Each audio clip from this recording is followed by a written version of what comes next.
Shalom, bonjour.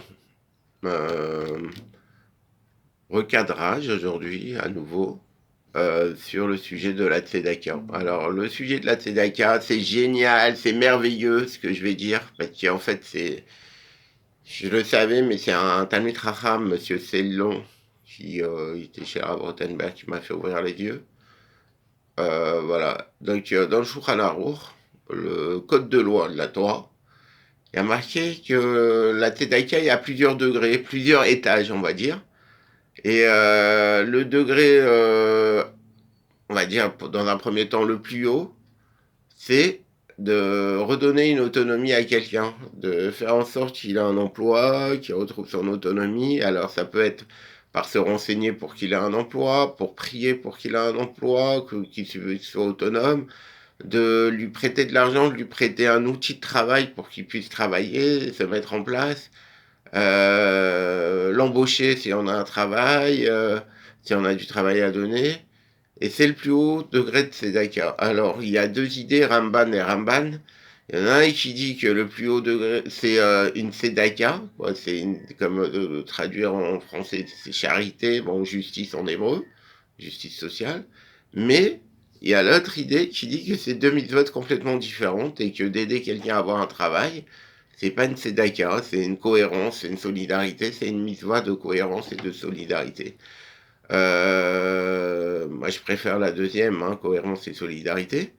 Et en tout cas, quand on parle de premier degré de tzedaka plus haut, c'est à la fois le plus haut, donc de vouloir l'autonomie de l'autre, mais c'est à la fois le niveau indispensable. Ça veut dire qu'on ne construit pas une maison si on n'a pas le projet où on n'a pas fait le premier étage. Et le premier étage, c'est cette cohérence, cette solidarité, de vouloir que l'autre soit autonome à travers la prière, l'action concrète, etc.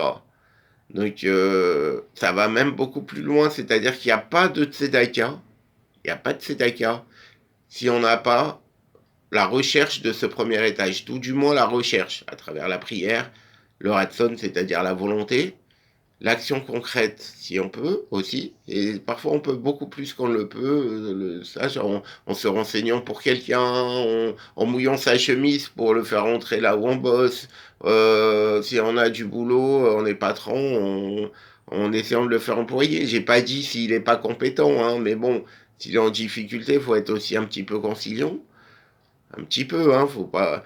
Et voilà. Donc à nouveau, étage indispensable. Il n'y a pas de tzedaka si on n'a pas la recherche de ce premier étage, qui est de rechercher l'autonomie de l'autre. Voilà. Ça va beaucoup plus loin. Le Baal Shem Tov, il va jusqu'à expliquer que, en fait, cette tzedaka qu'on va faire sans rechercher l'autonomie qui est naturelle hein, chez quelqu'un de vouloir être autonome, même s'ils le veulent, il y en a qui le veulent plus, mais là c'est à force des souffrances, à cause des problématiques, mais c'est pas le bien d'une personne d'être comme ça. Mais donc, s'il n'y a pas ce premier étage, la tzedaka, donc l'argent qu'on va donner à quelqu'un, ça va être une avéra. Ça va être même un geste criminel. Parce que j'ai pas à le figer dans ma conscience, dans mon esprit, dans cet état-là. J'ai pas non plus à me prendre pour le grand seigneur et lui je lui donne la pièce ou même le billet ou voilà. Chaque être humain est une entité entière avec un tronc commun et parmi ce tronc commun des devenirs, il y a l'autonomie. Il y a beaucoup d'autres choses dans le tronc commun, se marier, avoir des enfants, euh, avoir des relations sociales, etc. Mais il y a aussi l'autonomie. Donc si je fais abstraction de ça, ma tzedaka n'en est pas une, c'est même un geste criminel parce qu'en fait ça va couvrir une des explications, que ça va couvrir dans ma conscience et presque dans les faits cette abstraction que j'ai de l'autre, de ne pas ressentir son existence. Voilà, qu'on fasse tous des efforts, Bezrat Hashem, הריני מקבל עלי מצוות עשה של ואהבת לרעך כמוך וראינו אוהב את כל אחד מבני ישראל כנפשי ומאודי. Cette phrase qu'a mis le Harizal au début de chaque filote journalière, c'est que voilà du matin, C'est que il dit qu'il n'y a pas de fila qui monte si on ne prend pas sur nous la mitzvah d'aimer notre prochain comme nous-mêmes. Ni mitzvot, ni tfilot, ni mitzvot, il explique le Harizal.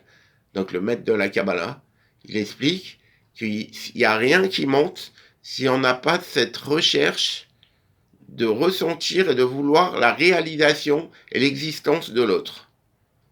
Voilà, c'est tout le but. Allez, Koltouf. Vesa Martha.